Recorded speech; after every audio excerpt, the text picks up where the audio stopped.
son.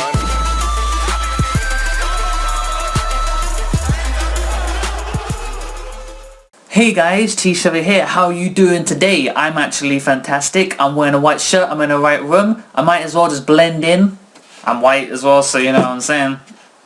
I don't know where I was going with that. There was going to be a joke, but I think I just came off incredibly racist. So let's just move along. So today we're going to do the worst cards in Yu-Gi-Oh! 4. Now, we did the worst cards in Yu-Gi-Oh! 3 a month ago, so that's pretty good. And then before that, we did like 2 years ago, right? So it's been a while, but, you know, we're going to try and do these in a more consistent, more often fashion so that we can actually talk about loads of really crappy cards, because I think it makes for a really interesting video. Anyway, I've got four different cards that I want to talk about today, and they have been handpicked by you guys, whether it's been Facebook, whether it's been on my previous video.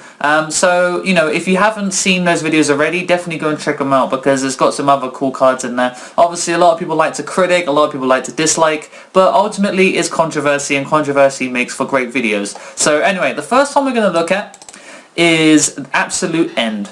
Now, Absolute End is interesting because, like, it makes you wonder why the hell the card is printed. Like, it doesn't, like, there's no... You can look at a bad card and then you can go, actually, there is some synergy with other cards, but ultimately you wouldn't do it in the first place because it seems retarded, right? So Absolute End. During your opponent's turn, right, you can only activate it during his turn. This turn, the attacks from your opponent's monsters become direct attacks. So, okay, so you've got monsters on your field, right? So you don't want... your opponent cannot attack your monsters, basically, right? So any attack that your opponent does on your monsters become direct attacks instead. So if you have to protect a big monster, then of course you'll want to make it attack you instead. Although, why don't you just use anything else in the whole game to protect your monster from dying, right?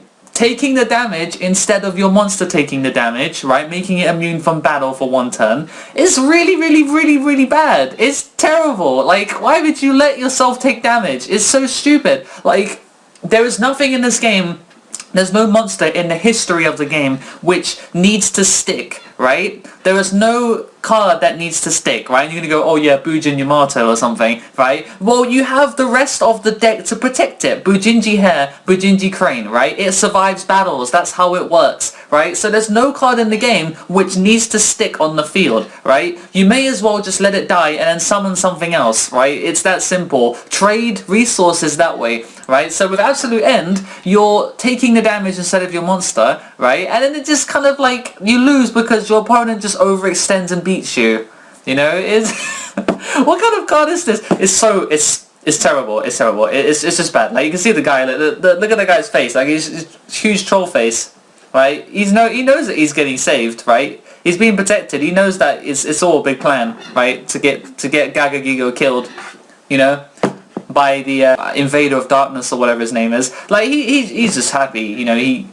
He's won. He doesn't take damage. He's fine. The next one is going to be Dark Scorpion Combination, right? And you can only activate this card when there are Don Salug, Cliff the Trap Remover, Dark Scorpion Chick the Yellow, Dark Scorpion Gorg the Strong, and Dark Scorpion Meanie the Fawn face up on your field. During this turn, any of these 5 cards can attack your opponent's life directly, and in this case, the battle damage inflicted on your opponent by each of these cards becomes 400. So you need to have exactly each one of those cards on the field, right, which is already hard enough, right? Gorg the Strong is a level 5, so you need to tribute summon to get the Gorg, right, on the field. All the other ones can just be summoned, right, and you can soul charge them back. I know that you can needle bug and you can send them with stuff, and then you can get them all back in one go, which is going to cost you a hell of a lot of life points with soul charge, even though that the Dark Scorpions get their effects when they deal damage directly, right? So obviously Don Zalug, if it attacks directly, you can discard opponent's card out of his hand, you can send a card from the top of his deck to the grave. It's got some versatility with the trap card, but ultimately it's the fact that you need all 5 of them on the field at once to actually get the effect off. The card is completely useless if you don't have all 5, and Don Zalug ultimately is the only decent one, right? Is the only good one, because it used to have its own deck back in the day with like Rotor and stuff. It was a stupid deck, but it worked because you actually, if you kept it alive enough, you could actually take quite a few cards out of your opponent's hand. So it was really good. But all the other cards, all the other Dark Scorpions are terrible, right? They're not terrible, but they're just not good. And then you have to have all 5 on the field at once. So It's bullshit. It's absolute bullshit. You would never ever pull this off, and if you did pull it off, you're only going to deal 2,000 damage, and then that's implying that you don't get Mirror Force deprisoned, you don't lose one of your monsters in the process of trying to assemble all 5 of them. So it's absolutely retarded to expect players to be able to get all 5 on the field in a normal game, and then you don't even get to attack for game. If this said deal 8,000 damage, then you know, that's actually got something there, because you could actually have some really trolly deck. But this card only lets you do 2,000. So why would you do it? It's terrible. Terrible, terrible. I got suggested this one from a friend, and Missing Force, which came out in Abyss Rising. If you control no other monsters, you contribute this card to target one monster your opponent controls, take control of that target until the end phase. You cannot special summon or conduct your battle phase during the turn you activate this effect. You only get control of that monster, right, for 1 turn, right? So if it's a Big Eye, then yeah, you can take their opponent's monster and you give them the Big Eye back. They have no materials left.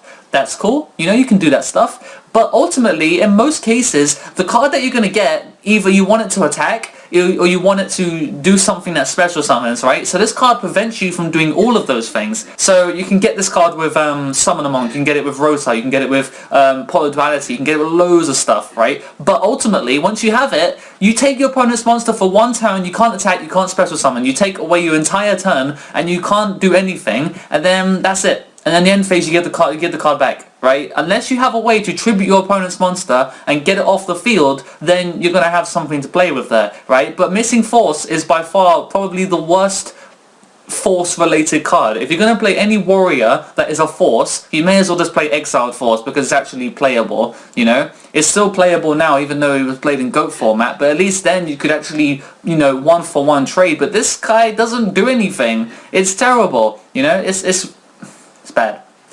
Don't play it. Don't play it. It's terrible.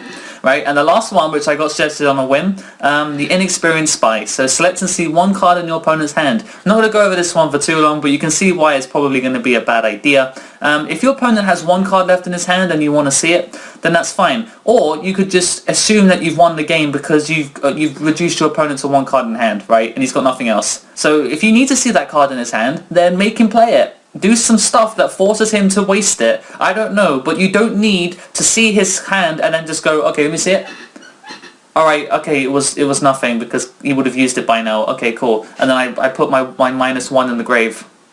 You know, it's...